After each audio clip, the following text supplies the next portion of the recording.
Well, hey, everybody, welcome back to another episode of Ask Dr. Ben, episode 1327. I wish, and I know you probably wish, because I know I've been hearing from you guys, well, why haven't you made podcasts in like a year? And the answer is it's Renee's fault.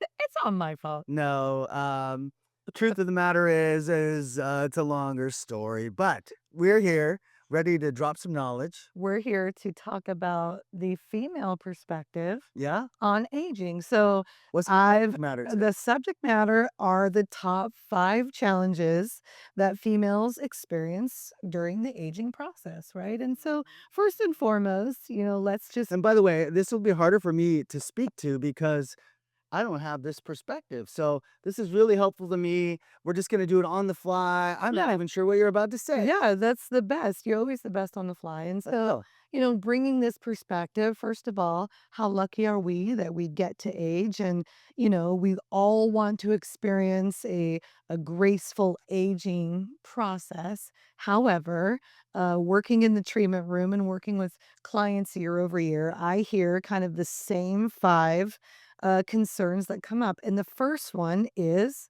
weight gain around the belly. So as females are aging right around 35 and 40, a lot of them start to see weight gain around the midsection. So yeah. enlighten us. What's going on? What's up with that? Well, unfortunately, men have this problem too, it turns out. This one, it goes both sexes, but have this struggle. Listen, we live in a country. If you're from America, and we have a worldwide audience, so we really shouldn't limit it. But if you're lucky enough to not live in America, then you get a lot less poison. And the poison in our foods, the other name for the chemicals in our foods is called obesogens. And they are oftentimes estrogen mimicking poisons that are in our as food preservatives, they're in as pesticides, sometimes they're in as dyes and colorants. But it is unavoidable in our diet today unless you're out in a organic farm somewhere in the country and you and you cook your own food. And so I'm very frustrated by it. And I'm sure many women are frustrated by it because they work out really hard. They work out really hard. They They eat like think, narrow calorie yeah, counts and I'll can't eat get it. salad. If I just have a salad for lunch every day for like a month, I should be able to see some shifts in weight loss. So I'm gonna say something controversial. I don't like salads as a diet choice. And it's so funny because I'll be teaching this in classes and we'll serve salad for lunch and everyone runs over to the salad bar. So apparently my words are not having a lot of impact, but I hope they impact you. And here's why. Does salad have a lot of nutrient value? Well, some salads, a mixed bag of salad, No, but I should say, does lettuce have a lot of nutrient value? not a ton. It's modest, modest at best. Modest. It's modest. And all this lettuce that they're growing is pesticide full. How often do you come across an organic salad at a restaurant or Oh, when for you're sure. ordering out? Almost never. So that just means you're getting an almost nutrientless piece of green leafy stuff that honestly doesn't taste good without some sauce on it. Okay? You got to put some dressing on it. And it's just full of pesticides. And guess what those pesticides are going to do? While you're busy eating like a rabbit and hardly getting any calories, the pesticides are depositing in your belly fat. That is correct. So when the body sees pesticides when you're younger, the liver's like, I got this. And it processes and removes. But the weaker your liver gets as you age, it looks at these poisons and it goes, "Ooh, I'm not handling this really well right now, especially because you just had a tequila sunrise at lunch." And I'm looking at you. No, I'm kidding. And the liver's not doing well, and it will put these in the fat cells. Fat cells are like a storage safety container, and unfortunately, when it puts them in there, it fills them with a little bit of water to kind of keep them diluted so they're not super toxic. And they will not leave when you keep eating low calorie diet. They will eat with fasting. So this is somewhere where like a 3-day water fast might be a good way to really kind of get some of that belly fat gone, but they won't leave by eating a salad. And that's the funny part when she said that story, because I'm thinking, okay, you're not eating very many calories. Shouldn't this burn off? And it's like, no, because you're literally putting pesticides back in your body with that lettuce. Well, and it makes sense because if you're aging and you're in that category of, late 30s and 40s, the liver's like, hey, I could use a little bit of support over here. I've been processing these types of toxins for a long time, and now the body starts to store those toxins, and then you see the Yeah. expansion in the waistline, and women do experience weight gain in other areas like their legs, under the arms is probably a big one too. Uh, It is. And listen, stubborn weight gain is one of the trickier ones. So we do focus a bit on metabolism. We have a product called Elevate that accelerates fat burning by 1.5 pounds a month by exciting your mitochondria and creating ATP. So that's one strategy. But again, that's not the detox strategy. That's where our skin defense and our regenerate yes. come in. The regenerate to repair the liver so it processes those toxins better, the skin defense to bind and accelerate the removal of those toxins. And that is how you get down. And then I would recommend a little bit of fasting beyond just the 12, 18-hour fast. Every once in a while try to get in a few other fasts. So that's it. I know we don't want to go on too long, Yeah, but I no, and think that's a good start. Is belly fat is a tough it's a one. good start, and I think to keep in mind, it's tough when your shift maybe you're like, "Okay, I wanna start taking better care of myself. I need to be mindful what I eat. I'll eat more green vegetables." And then Right. when they're not buying organic, then, it's so hard. Okay, you have to eat healthier. You have to eat more vegetables, but make sure it's organic so you don't have this, exposure, piece of it. And then you're trying to find supplements to, boost metabolism, but you said it so perfectly, elevate, regenerate skin defense when taken in combination.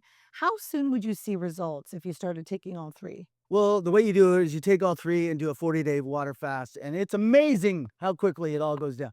No, I mean, you're looking at month by month, a few pounds that first month, I expect. The other thing I'll just quickly say is everyone focuses on cortisol as if we have some control over this brilliant component in our body, and the cortisol is the cause of belly fat. Cortisol is caused by inflammation. Inflammation is caused by the toxins we just talked about. And so it's really not cortisol to blame. It's the poisons that they're feeding us to blame, and that we should all be marching the streets of Washington, D.C. to stop this pesticide Absolutely. insanity. Are you ready for the next one? If it's a good one, I am It's ready. a good Let's one. get It's a good started. one. Here we go. Okay, so we talked about weight gain is one of the main challenging aspects of the female body. The next one is libido. So a lot of Keto. females losing their libido. Let's just partner libido and energy because it's kind of one and the same. I don't have as much energy as I used to.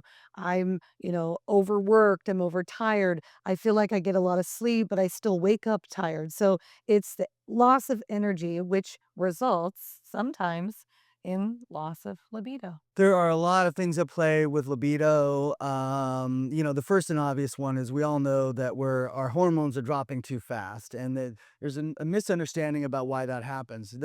The way we're supposed to age is our hormones are supposed to drop. Just in case you were wondering, and you went to the doctor, and the doctor's like, "Let's get a blood panel, a hormone panel, and your estrogen, testosterone were all way down low," and you're like, "Oh, I want the 20-year-old me. So let's put in enough of that stuff to get me back to that age." That's not where your body's meant to be. That's a cancer risk. It causes other side effects if you're taking those hormones. What you want your body to age the way it was intended if you hadn't been poisoned. And again, I go back to these estrogen toxins and how they disrupt both men and women. If I could just say the word men in this video, so sorry, but we talked about libido. I got to involve men, right? So All right, I'll allow. but yeah, so when your balance is off, and it is truly a balance. I mean, obviously testosterone is a key driver, but it is amazing how influential estrogen and progesterone are in the whole process. So you want it to be balanced. How do you know what is the right balance for you and your body? We don't know. Your body knows, thank goodness. So the thing you have to do is you have to detox, again, skin defense, get those estrogen hormones out of your body, and let your body start making more hormones. Now, what I've found lately, tragically, is a lot of women also need a jump start. So I'm putting A a little fair bit. number of them on DHEA. I'm putting some people on fenugreek seed to raise their free testosterone. So I'm adding some bonus stuff. Shatavari sometimes I'll put people on. So and I don't make any of these, by the way. I'm just giving you some nuggets of things you can Well, it's try. just a booster. It's a temporary boost. It's a booster. Yeah, it's a temporary boost. And so, and then of course you have hormone relief elixir that mimics your hormones. If you haven't tried our Osmosis hormone relief elixir, really nice, does a nice job. We hear a lot of people that helps their libido. And then we have Elevate, which Elevate, one of the best, yeah, those adaptogens really help boost mood. The detoxing aspect of the B3 not only supports liver, but boosting on ATP and giving you natural energy. And something that I've always loved about osmosis supplements is they align with what the skin and body's already doing. We're just trying to bring in those nutrients to make up for deficits or help replenish the stock. And yeah. so sometimes females, whether they're, what I see at least, a lot of females are either not eating enough food or actually have a really high fat diet. And so, naturally females like, yogurt, But what do you say? croissants. And so what I'm saying is, What do you think with the high fat diet? What is that? How's that hurting their libido? well, no, I'm not saying it's necessarily hurting their libido is the point I'm getting to, is that, you see these imbalances. I'm not eating enough, or when I do eat, I'm eating only fats. And I think there's this level of not getting enough nutrients. And so I witness it over time. Well, you're not eating a balanced diet. Of course, you're going to have lack of energy. You're eating foods that have all these preservatives and pesticides. Of course, you're going to experience those deficits or the losses because of these different types of foods. And so, providing a level of information on these are the right supplements. It's about balance. It's a balanced diet. You can't starve your way into a smaller pair of jeans. And of course, you're going to have energy losses if you're not refueling yourself. That's a great point. And I think part of, what's happening today is the GLP-1s Uh, and their impact on how people eat, and of course, how they poison the gut and they cause you to get two-thirds of the weight you lose is muscle as opposed to fat. So everyone's getting flabby. And I think that can make your libido go down. When you don't feel attractive, your libido goes down. Now, they might argue, well, I feel attractive because I'm weighing 20 pounds less than I used to. So maybe there's a slight plus minus there, but I still think, Well, and also in the feminine wellness category, sometimes, you get older, you're maybe a little bit of self-conscious. And then yeah. that self-consciousness turns into anxiety, turn into stress, and then you develop avoidant behavior patterns. And then that just adds fuel to the fire. So just kind of, the great opportunity in this podcast is to normalize those feelings. We recognize it happens. It's okay that it's happening, but even better, we have solutions. Yeah, and I think, libido, speaking from personal experience, sometimes we wait a little too late to go to bed, right? And then that year you go to bed tired. Like I think it's just important to give that a lot of attention because that's one of the tougher things with a mature relationship. If you're well in your years in your marriage, that it takes effort. And so, you have to think of good strategies. Yeah, you have to be intentional to keep the flames going. And buy him the 5 love languages book, make sure you circle the ones that are yours, and, maybe he says a nice thing or 2 to you every day. So our solutions for boosting energy and libido, we've got Elevate, we've got Skin Defense. You talked about hormone relief, Relief elixir, yeah. ageless vitality in the mix, Less so for this one, yeah, I was emotional well-being. now there, emotional well-being is amazing especially if, past sexual trauma is affecting your libido. Emotional well-being is amazing. I didn't think my girlfriend needed an emotional well-being, and she probably won't like I'm telling the story. So she was taking it because I was relating to something else that was going on, a stress-related thing she was having. And she had good cries, and I just love it when people get on emotional well-being and they have these sort of purging, healthy cries that get out, um, old trauma. It sounds crazy, but try it and see. Well, It's and a really sometimes you kinda have to, like, mourn the loss of your younger years, as a mom, the older my kids get, you kinda think, "Well, what is my place? What is my value? My kids don't need me the same." And then, it just kinda changes the way you, see yourself in the world, and that those types of thoughts, we normalize those thoughts. You might get to a certain age where, like, I just you naturally lose interest and you don't even realize it until it becomes an issue. So, We've got great solutions. I love it. What's number 3? Number 3 is loss of fat pads, loss of volume in the face, Mm. a sunken face, loss of elasticity.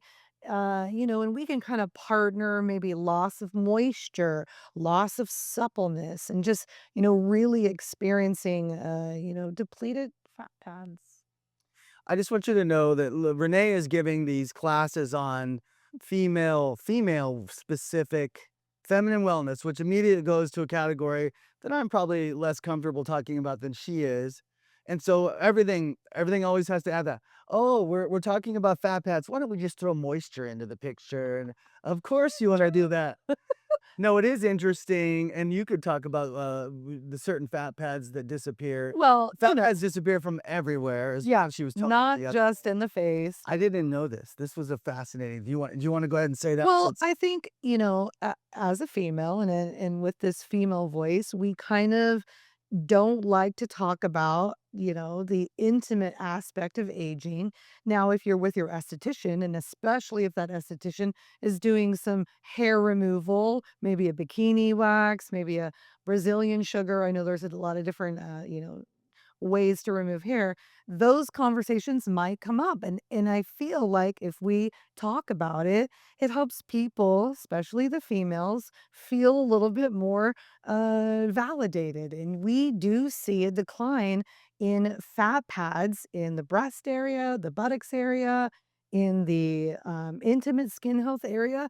And that can also, that can affect just the way you visualize your body during, you know, intimate moments. Gives you a little bit of I feel like you were self-talk. overly artful there, but okay, we'll go with it. All right, Overly let's artful. talk about fat pads. There And you go. the number one thing about fat pads, like you could be clever. I'm like, maybe we should close the curtains, huh? Little hints. We're talking about fat losses in the face, Yeah. breast tissue, buttocks, and vaginal areas. You Yes. see it decline. And But how so, does fat loss show in the vaginal area? well, you start to see loss of elasticity and you just kind of start to see things fall. It's not as supple, it's not as youthful looking. And so, I would argue you see more. no, Okay. you just see it, it just looks different. It's not the youthful body you're used to. And it's a slow progression, right? Because Yeah. we don't spend a lot of time, walking around with our pants off. We're we're modest Well, people. half the country And does. so I would argue that half so the country because does. we're modest, it's not something we really notice until all of a sudden there's a change and you think, what happened to my younger body? Why am I, suddenly experiencing, changes in this area? And I think it first starts with, gray hairs and things like that. But it's Okay. one of those, Well, let's get to the concerns. meat of the matter. Let's Let's get to get it. to it. So, how do fat pads get declined? Now, first of all, there's two kinds of fat in your body. Well, I want to describe it to you in this way. There's two kinds of fat. You have your subcutaneous fat. This is the fat right below your skin. This is the fat we generally try to hate on because it's the loose fat. When you gain weight, if you eat like 10 pizzas, that's the fat that gets bigger. But underneath that fat, kind of near the muscle, is something called your structural fat pads. These are pockets of fat. They're very specifically laid out, I think designed by God himself. And so they're all over the forehead, face. They're actually in your eyelids. They're around your mouth. They're on your neck. You're in your bicep region, and that's what causes the jiggle jaggle when you get older because you're losing the volume there. They're in your thigh. But again, not the loose fat in the thigh, but the thigh volume thigh. You know how you see sometimes 80, 90-year-old people walking around, you're like, man, they're just so tiny. It's because they haven't just lost muscle mass, they've lost fat pad mass in their extremities. Buttocks, as Renee said, and all that. So this structural fat pad is the beauty fat that we all crave. And believe it or not, it's primarily made up of a different type of fat, fatty acids that are more in line with omegas. So omegas Yeah. are the secret, but you get to your little omega bottle and you take your 1 or 2 gel caps out every day and you think that makes up for it. It's not going to make up for it. Our protocol 14 Not gel enough. caps. 14 gel caps a day, twice a day for 3.5 months to restore your fat pads. So it's a lot, but it's so worth it because This is a fat pad that's been declining over the years, as Renee said. So what are the causes? Smoking, hard alcohol, oxidized sugar, chemotherapy, and then really being really thin. So all these people who are running around at 14 to 16% body fat, and they go out for a jog every day or they go play around at tennis, they don't realize that your body is always doing an instant assessment going, where's my fuel source today? Where's my fuel source? And if you're super low body fat, it's not going to take from the fuel source in your subcutaneous fat. It's going to take from your structural fat. And so this is happening in a rapid way. I see it everywhere. It happens to pregnant women. Pregnant women, they lose about a size in their breast, and their bottom sags a little bit after pregnancy typically. That's all structural fat pad. It doesn't have anything to do with where the baby was and all that. So knowing this, even you can be overweight and still have these low fat pads. And that's why you'll see men and women who are 60, 80 pounds overweight, but they still have a lot of wrinkles. 80% of the wrinkle in your face is caused by volume loss, deep volume loss, and not collagen loss. 80%. 20% of your wrinkle is collagen because it's this tiny little layer in your skin. Your fat pads are like this big and your collagen is this big. So you can see why that would be true. So we invented a supplement. And I think something else, to just kind of add to this whole omega conversation, that nutrient doesn't come by easy. And so having it in supplement form is such a wonderful way to introduce all your omegas, because let's talk about sea buckthorn and how Yeah. you've got omega 3, 6, 7, and 9, different varieties of omegas that the body doesn't produce. We have to source it out. Your fish oils may not be doing the trick, and Yeah. they also No, might be compromised. they're not. Fish oils will not refill your fat pads. It's I actually I'm fighting in the patent office right now over this particular formula because we require very specific ratios of specific sections of fatty acids, and that is how we determine this formula. And so, sea buckthorn, amazing, amazing for the gut. It's our prebiotic.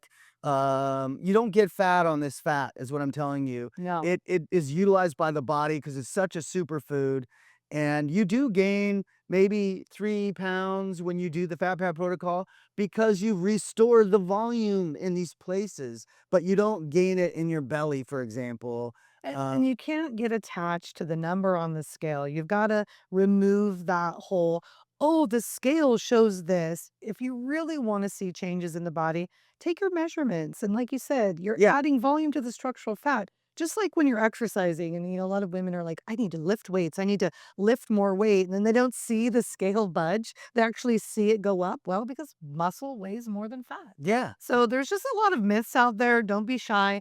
Let's hear the solution for Solution that pad is restoration. recovery, our prebiotic fat pad oil, a tablespoon in the morning and the evening for approximately 3.5 to 4 months. And unless you're that last person I described that is super lean and exercising hard, it stays like it's repopulated for a long time. And so we encourage you to try that out because right now there's a hate on fillers, and rightfully so. Fillers are uneven and weird looking and lumpy. Bizarro world. All you have to do is look at that one picture of oh, let me think of his name. Who's the guy from the remake of the beach movie? Oh my gosh, how can I not think of his name? Um, I'm lost. you totally lost. Sorry. He came out with huge, super huge lips. You know what I'm talking about? I know Okay. I don't know what you're Well, talking about. that There's people plenty of people are messing themselves up, yeah. and luckily filler is on its way down in popularity. Recovery's on its way up. So if you haven't heard about this, check it out. And the other great part about recovery is that it works to also help to support your microbiome.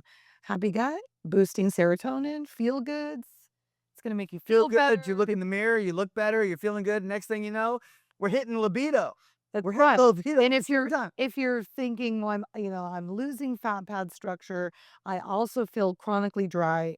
I'm telling you, recovery is going to increase moisture properties in the body. Oh, You're gonna feel even more hydrated by moisture everywhere is what I would remind you about recovery and eyes. Dry eyes. treated with recovery, full stop, every time. All right, what's All right, number number 4. 4? You ready for it? Yeah. Stretch marks.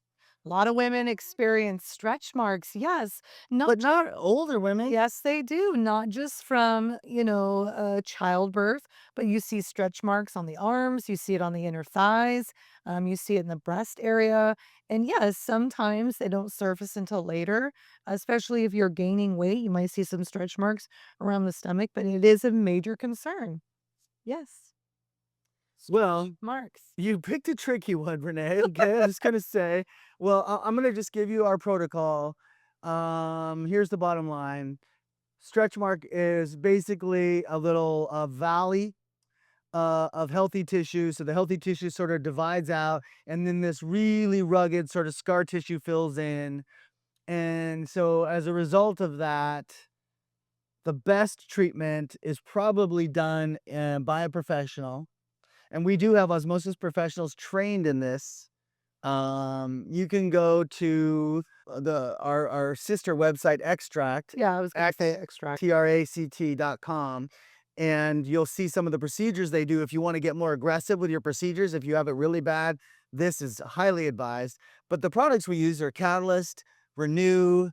Skin defense for stretch marks? So now she's talking about skin stretch mark prevention. So one of the things I learned over time was if you go into pregnancy estrogen toxic, the imbalance of your estrogen, even though it was good enough to get you pregnant, it was not good enough to keep your skin healthy during the end stages of pregnancy, and you end up having more stretch marks if you're estrogen toxic on the way in. So if you're thinking about getting pregnant, get on skin defense for 3, 6 months.